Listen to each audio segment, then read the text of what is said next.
Welcome to the Right News Network. Welcome to your World News Update. I'm Emma, bringing you today's top stories from around the globe.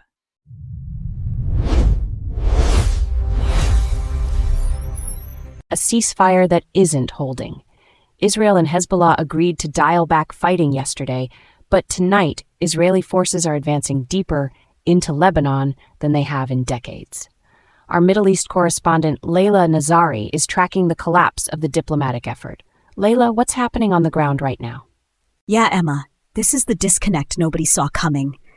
You've got Trump announcing Monday that both sides agreed to pause, and literally within hours, Israeli strikes are continuing across southern Lebanon. They've even captured a Crusades-era fortress. I mean, this is a significant military push. And meanwhile, Iran, which is supposed to be part of these broader peace talks, just pulled out entirely. They're saying they won't negotiate while this is happening. So the ceasefire was basically dead on arrival. Why would Iran walk away from talks right now? Well, Tehran's position is pretty clear. They see this as the Americans and Israelis using diplomacy as cover while military operations intensify. An Iranian official told us that negotiations can't move forward when strikes are still happening. And frankly, Emma, from their perspective, Hezbollah is being pounded and they're being asked to sit at a table and smile. That doesn't work politically in Tehran. Layla Nazari, thanks for the reporting.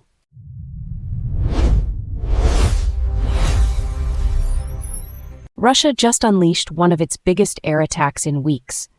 Hundreds of drones, dozens of missiles, at least 14 people killed across Ukraine. Kyiv, Dnipro, Kharkiv, all hit hard overnight. Rescue teams are digging through rubble right now looking for survivors. Marcus Webb, our defense correspondent, has been tracking this. Marcus, what does an attack this scale tell us about where Russia's strategy is headed? Yeah, Emma, and what's striking here is the sheer volume. We're talking hundreds of drones, not dozens. That's a significant commitment of resources. And frankly, it suggests Russia's decided that maintaining this air pressure, relentless around the clock, is worth the cost. I was speaking to a military analyst this morning who said these aren't random strikes. They're designed to keep Ukraine's air defenses constantly depleted, looking for gaps. So Russia's essentially trying to wear them down? Exactly. It's attrition. Ukraine shoots down most of what comes at them, but not all. And that's the calculation. Eventually, interceptors run out, fatigue sets in, and one of those missiles or drones gets through. We saw it overnight. Apartment buildings damaged, civilians killed. The goal appears to be sustaining civilian pressure while grinding down Ukrainian defensive capacity over weeks and months. Marcus, appreciate the insight.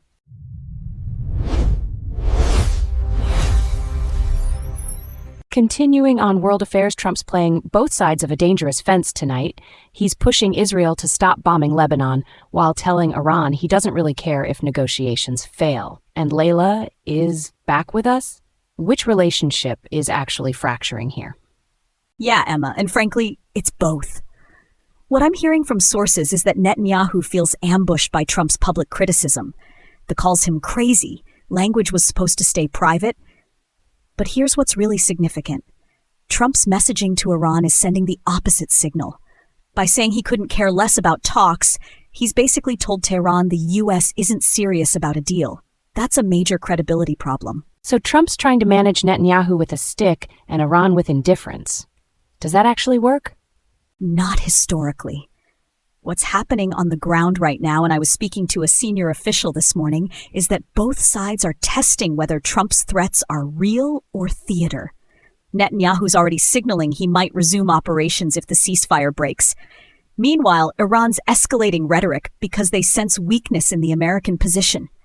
These aren't the conditions for successful negotiation. Layla, thanks for that clarity.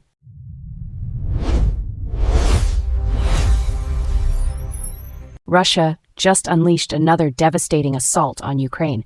At least 14 killed, over 100 wounded, missiles and drones hammering Kyiv and Dnipro tonight, and Zelensky's already making direct appeals to Washington. Marcus, good to have you back. What's driving this surge in Russian attacks right now? Yeah, Emma. And what's striking is the timing. We're in the middle of budget season on Capitol Hill, and these images of destruction in Kyiv are landing exactly when Congress is debating how much more to send. I was speaking to a senior defense official this morning who told me the Russians are essentially trying to break Ukrainian morale before winter sets in hard. They know if they can show the Ukrainian public that Western support isn't stopping the bleeding, there's political pressure on Zelensky to negotiate. But is that strategy actually working? Not the way Moscow hoped. If anything, it's having the opposite effect. Every strike like tonight's hardens support in Congress and among European allies. The White House sees these attacks as proof that Ukraine needs more advanced air defense systems, more missiles, not fewer. And frankly, Emma, that's exactly what Zelensky's pushing for right now. Marcus, thank you.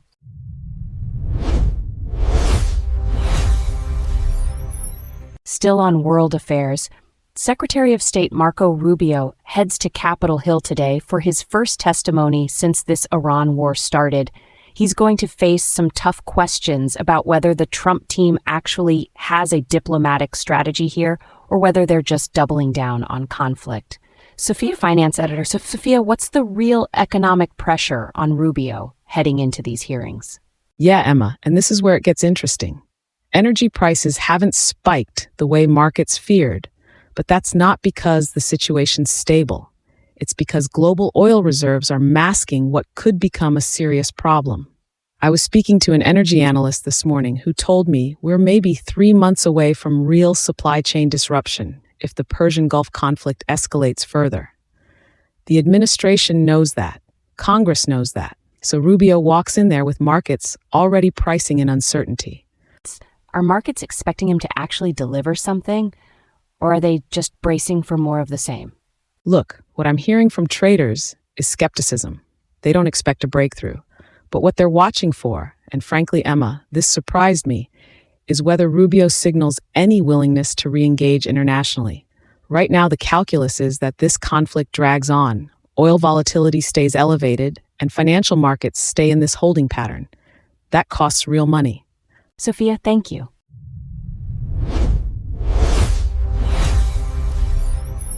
Western navies are tightening the screws on Russia's oil trade. Britain and France just seized another tanker from Moscow's shadow fleet, and it signals a broader strategy to strangle Russia's revenue stream. Sophia Reeves is following this. Sophia, what exactly is this shadow fleet, and why does it matter so much right now? Yeah, Emma. So the shadow fleet is basically Russia's workaround.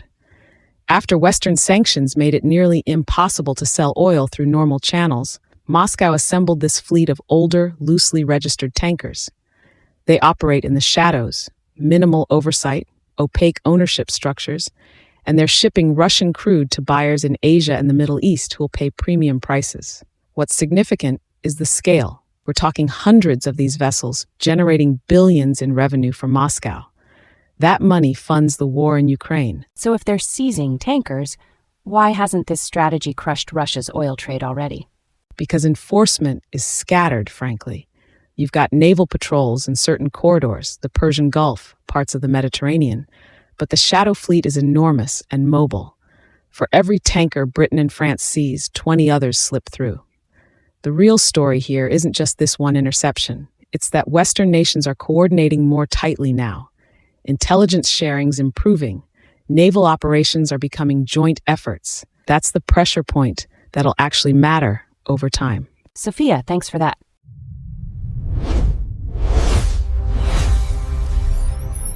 Ebola is spreading again, this time in the Democratic Republic of Congo. 4 healthcare workers are dead after exposure to the Bundibugyo virus in Ituri province. What makes this outbreak particularly dangerous is local resistance to the very protocols designed to stop it. 3 vaccine programs are now racing against the clock: IAV, Moderna, and Oxford. But they won't be ready for months. The question now is whether communities there will accept the containment measures that could prevent this from becoming catastrophic.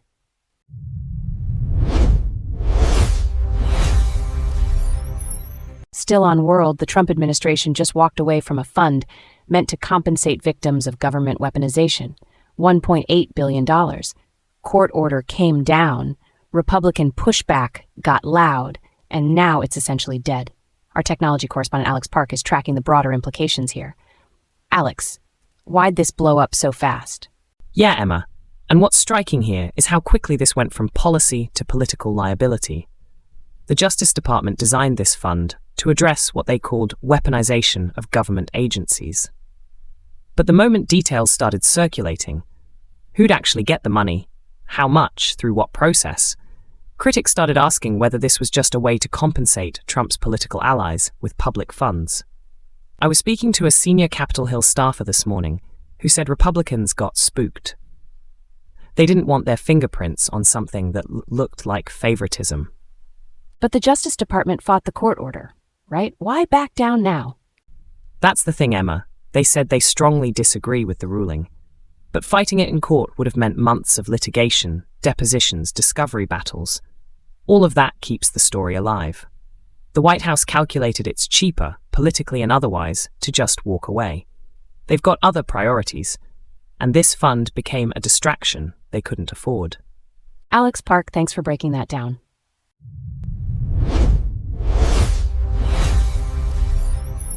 Still on world affairs, the UK just caught a major break in a legal battle that's been hanging over the government since day one. Rwanda wanted £100 million. The court said no. Alex is still with us. What's the real significance of this ruling beyond the money? Yeah, Emma. And look, on the surface it's a financial win for Labour. But what's actually significant here is the legal principle. The court essentially determined that political promises, even ones signed in ink, aren't the same as binding commercial contracts. Rwanda banked on the opposite argument. I was speaking to a migration policy analyst this morning who told me this sets a precedent that could reshape how countries negotiate asylum partnerships going forward. Does Rwanda have any other legal options here? They might pursue supplementary claims tied to specific costs, operational expenses, reputational harm. But frankly, Emma, this ruling is pretty decisive. The window for a major financial recovery just closed. What's interesting is what this means for future migration deals. Other nations are watching. They're asking whether these agreements are actually worth signing if the political wind can shift and leave them with nothing. Alex, thanks.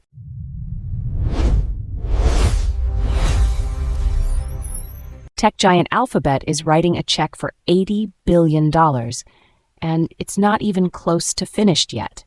The company just announced a massive capital raise to build out AI infrastructure, but here's what's striking. They're admitting demand is already outpacing what they can supply.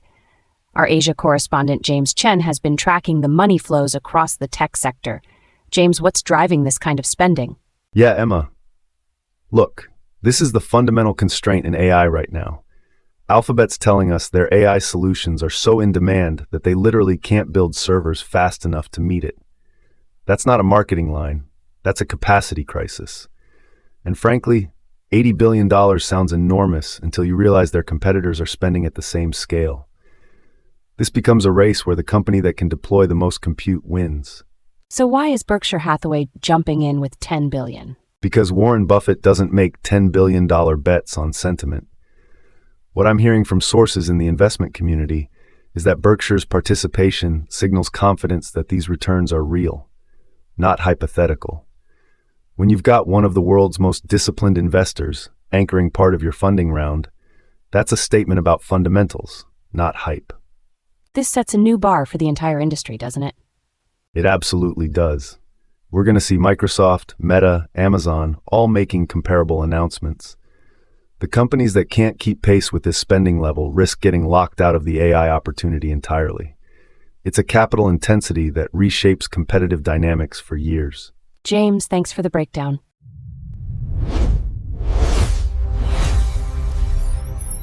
Now, our in-depth analysis of the day. The story dominating the headlines, examined from every angle.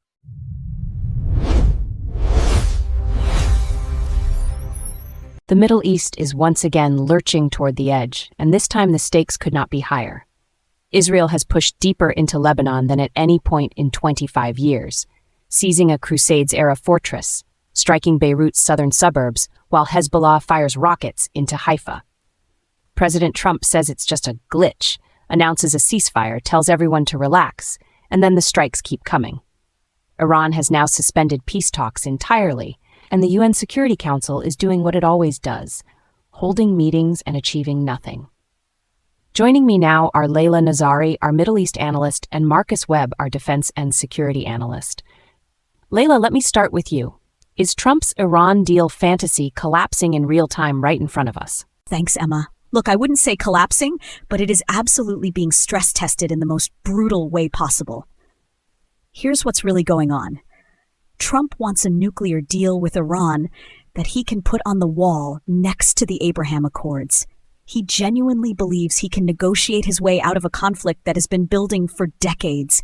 And I respect the instinct to try, but Netanyahu is not going to stand down his military while Hezbollah, an organization with over 150,000 rockets pointed at Israeli civilians, remains intact on Israel's northern border. Netanyahu has seen what happens when you stop short. 2006 happened. Hezbollah rebuilt and doubled its arsenal under the world's nose, while European diplomats applauded. Douglas Murray has been saying for years that the international community applies a standard to Israel it applies to no other democratic nation. And the current media coverage, treating Israeli self-defense as the obstacle to peace, proves him exactly right. The uncomfortable truth is that if you want a durable arrangement in Lebanon, Hezbollah has to be dismantled, not paused. But Layla, with over 3,400 people dead in Lebanon since March, and Iran now walking away from the negotiating table, isn't there a point where Israel's military campaign is actually making the strategic situation worse, not better, handing Tehran the excuse it needs to blow up any deal? And Marcus, what's your take on this? Well, look, Layla is making a compelling moral case, but I think she's missing a crucial strategic dimension here. Trump's intervention actually moved the needle. He personally called Netanyahu, he communicated indirectly with Hezbollah, and he got both sides to dial back, even if it held for about 12 hours before the missiles started flying again. That tells you something about American leverage when it's actually applied with conviction rather than handed off to State Department career bureaucrats. Here's the data that matters to me. Iran's enrichment levels have been reported at up to 60%, dangerously close to weapons grade. Every week that the diplomatic track collapses is another week Iran potentially moves closer to a threshold that makes military options far more costly and dangerous. I'm not saying Israel should accept a bad deal. I'm saying the sequencing matters enormously, and right now, the sequencing is on fire. I hear what Marcus is saying, but with respect, that misses the point entirely.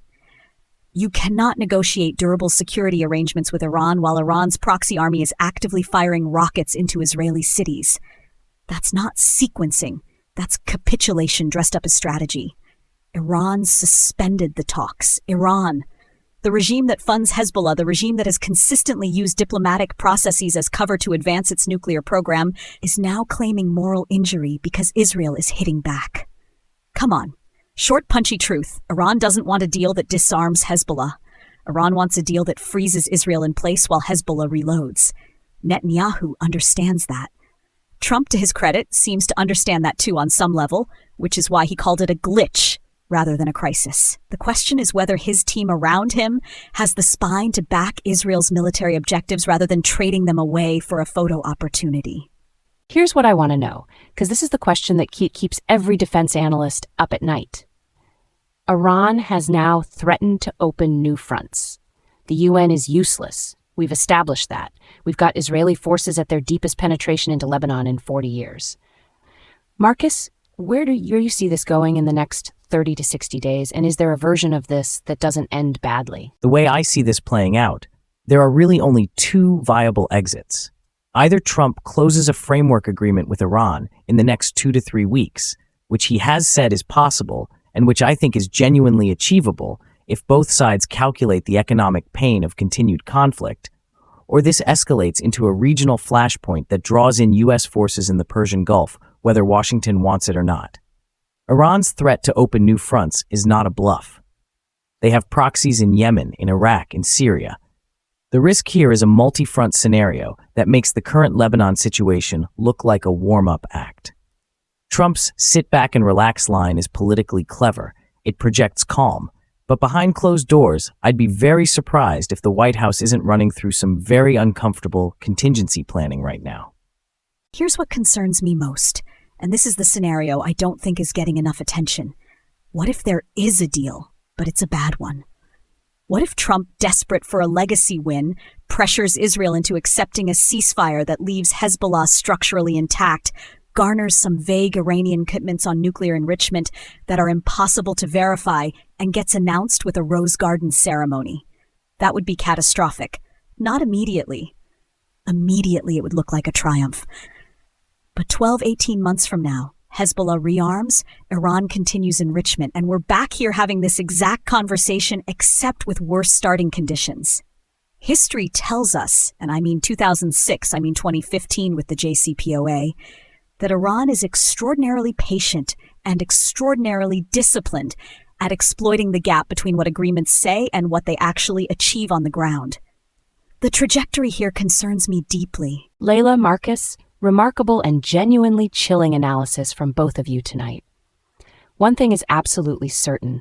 Somewhere in Tehran, they are very carefully reading every word Donald Trump says and calculating exactly how much runway they have left.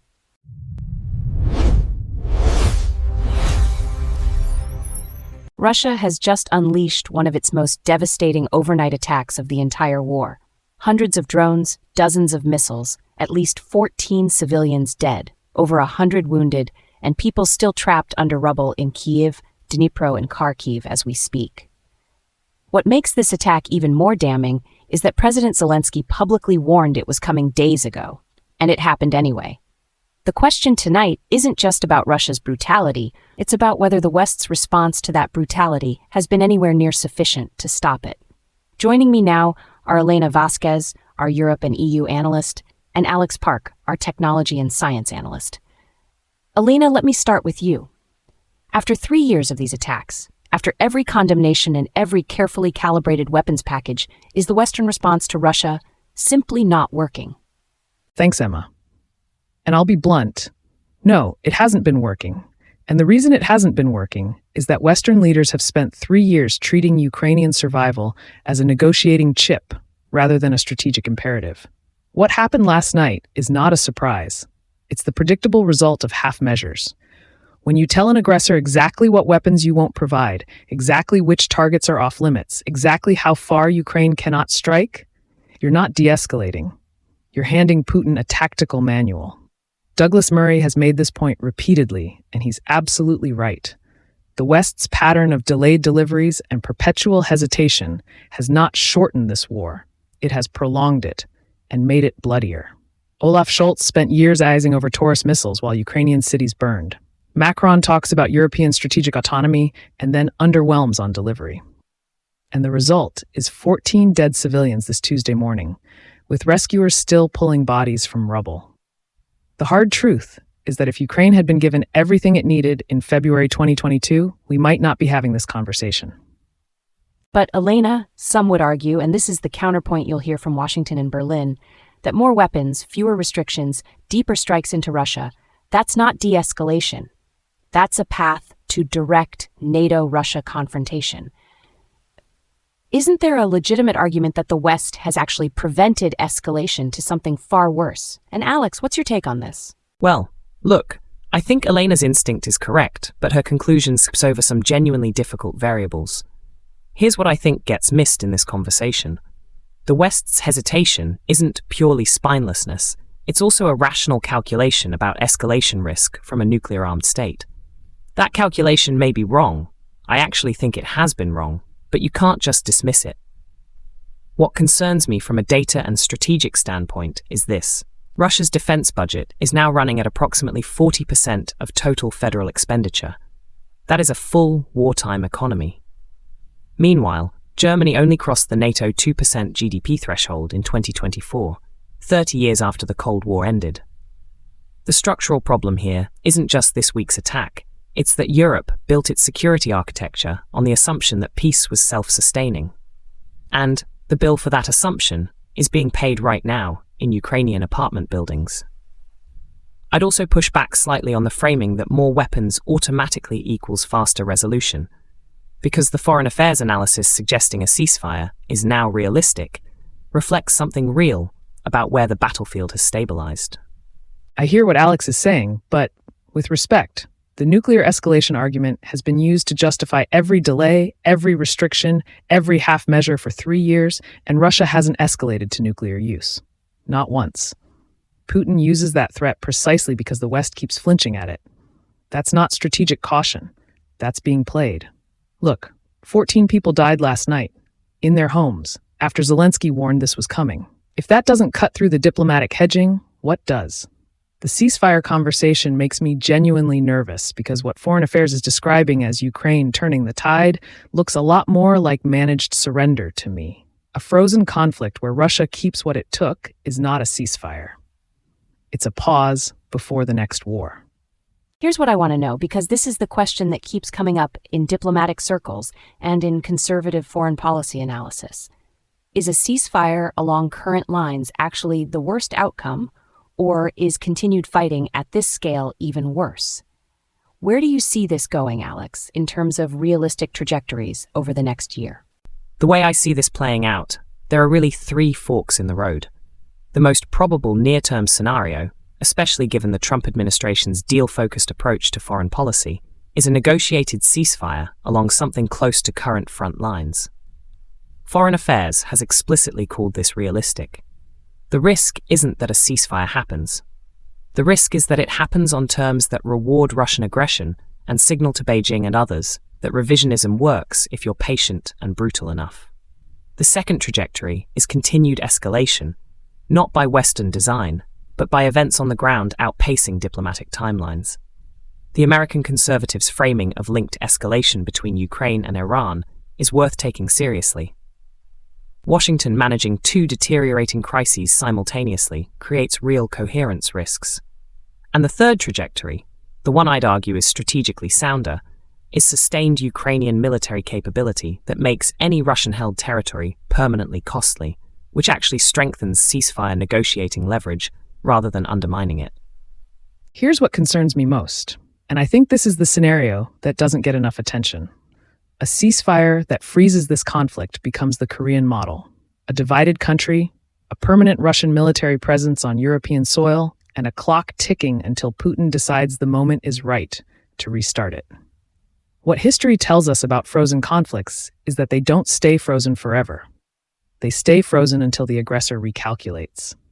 And if the West signals now that this is the acceptable outcome, we're not ending this war. We're scheduling the next one. The uncomfortable truth is that 14 civilians dying in a single night 3 years into this conflict means the current approach has already failed. Adjusting that approach isn't escalation, it's strategy. Elena Vasquez, Alex Park, a genuinely important and sobering conversation. 14 people are dead this morning. The rescuers are still in the rubble, and somewhere in a Kremlin briefing room, someone is looking at the West's response and deciding exactly how much further they can push. That calculus is the most dangerous variable in this entire war.